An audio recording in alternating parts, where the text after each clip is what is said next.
Hey everyone, it's Ben Hardy here, and in today's video, we're reviewing the BMW M4 Competition. Before we get in this video, I want to give a huge shout out and thank you to the BMW of Pleasant Grove, Utah for giving me some time with this M4. I'm going to include a link to their website in the description down below so you can check out what they have currently. If you have any questions or need any help, just ask for Brian. And then on a side note, if you want to save time and money the next time you purchase a car, link to my car buying guide in the description down below. Let's get into it.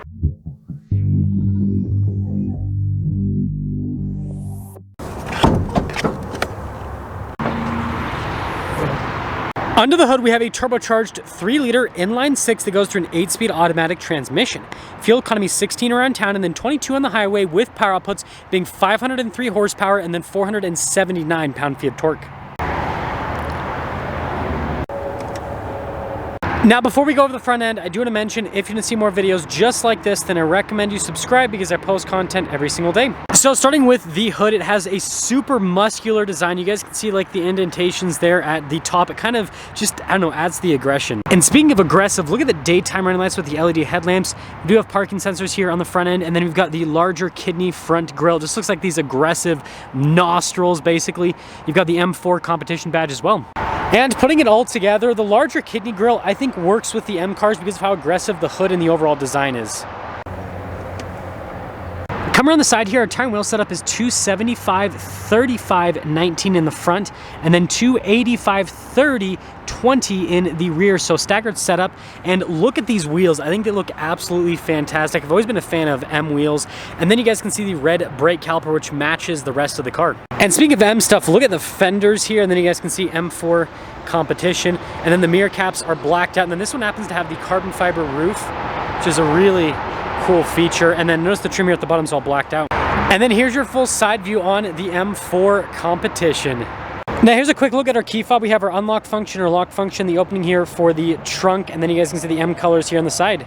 Now popping into the trunk, you guys can see that we've got these latches here to throw down the seats so you can get more storage. But I mean, this thing's actually really practical for a two-door car. And adding to the practicality, you can press a button to lower down the trunk. That's cool. You usually don't see that.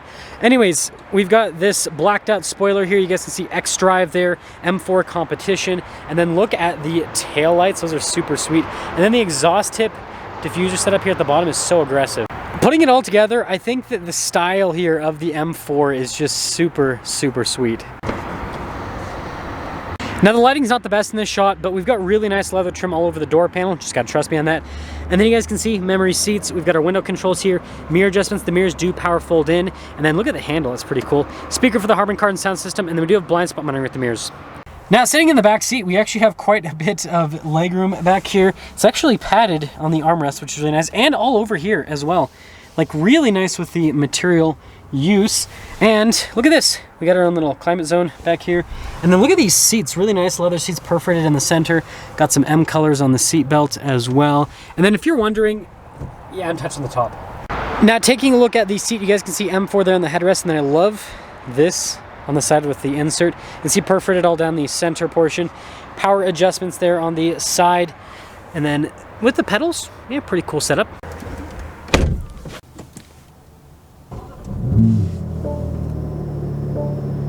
Now taking a look at the steering wheel, really nice leather trim all around, and then I love the carbon fiber inserted here. Got the M logo, heated steering wheel, button on the steering wheel, and then look at the stitching there, that's also really nice. Carbon fiber with the paddle shifters, you got your M2 and M1 modes, and then your practical stuff like your cruise controls for the center stack, and then your regular stocks there on the back. Now I have this full digital gauge cluster here, and if I put it in the M1 mode, notice it'll pop up with a little M1, and then you have to press a couple times for the M2, there you go. And everything gets a lot louder, it just says M2 with that. But I can also press an M mode button here, and if I pop it into the sport mode, it'll actually change the gauge cluster. So kind of another little fun part of it. Now in reverse, we do have a 360 camera system. I love how we have a car wash mode, that's hilarious. Anyways, trajectory lines turn with the steering wheel. Got that bird's eye view. And then this one, oh, has the automatic parking, that's pretty cool. And then also the backup assistant. Now as for the rest of the infotainment system, we have a shortcut bar here on the side, and it does respond like very quickly overall. And then yes, we have the Giants app page, I guess is the best way to put it. I like how the climate controls, by the way, are always accessible, and this does have heated and ventilated seats as well as dual zone up front. So yeah, overall I'd say pretty good system. Now it's kind of hard to see, but we've got carbon fiber here on the dash, and then leather trim here at the very top, and then Got the normal vent layout here with the little radio control and some climate stuff down below. And then of course more carbon fiber here. Covers up wireless phone charging pad, got some cup holder action, little 12 volt. Got this little dial to control the infotainment system if you don't want to use the touchscreen. We've got our M shifter with the adjustment for the transmission to make it more or less aggressive. And then you guys can see stability control. Got that for the camera system, parking sensor, auto stop start, engine stop start, your M mode, your setup for everything to make the exhaust louder or quieter, your auto hold, and then your parking brake. And back to practicality, we've got a center console, little USB there. And I do like the trim on top of this. I like the fit and finish overall in here. It's pretty nice. And then got the glove box lined with felts, which is also another nice feature. So here's a window sticker for this M4 Competition in 2024 model year. You guys can see base MSRP is $84,940. This has quite a few options added to it. Total MSRP is $96,485. And let's see how it drives.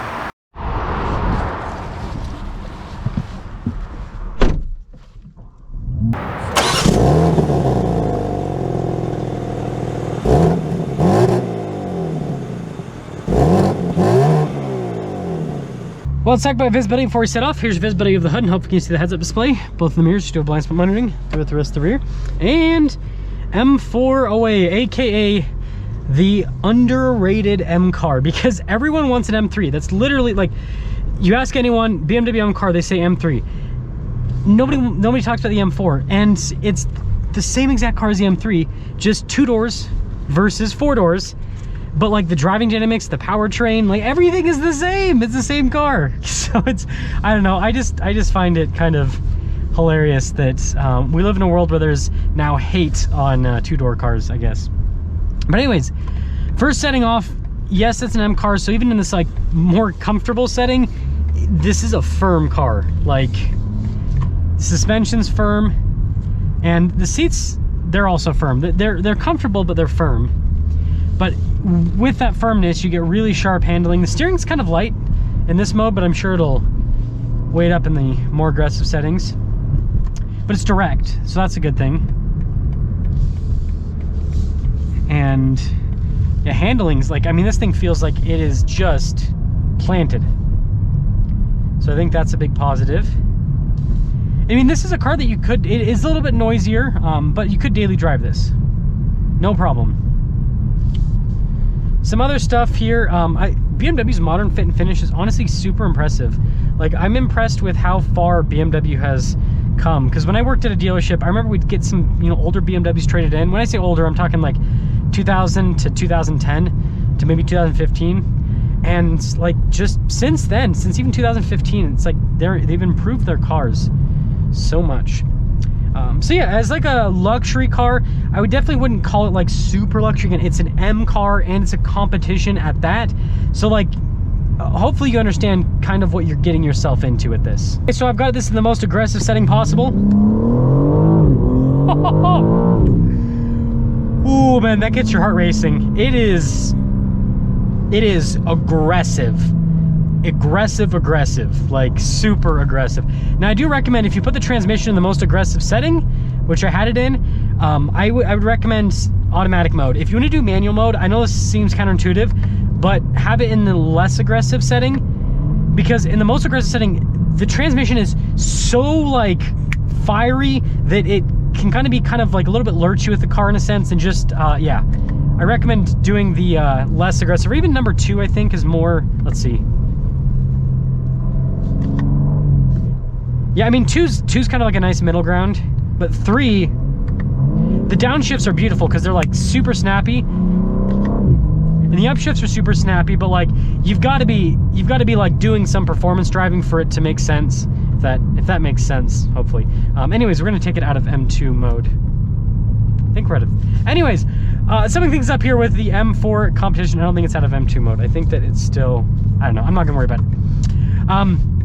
I think the car looks really cool on the outside, actually. The style's grown on me. The big grille and everything, it's honestly grown on me.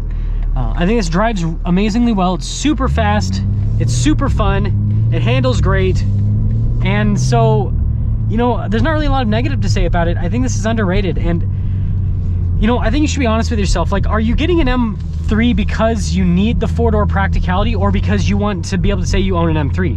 if it's the latter, I would look into the M4 because these are not only easier to find, but I'm sure that you could get a slightly better deal on this compared to an M3 because, like, again, everyone else is trying to get the M3s. So anyways, let me know what you guys think about the M4, but this basically, it literally, not basically, it is an M3 just with 2 doors. So if you want M3 fun and you don't want to deal with the hassle of trying to find an M3, that's what the M4 gives you, I suppose.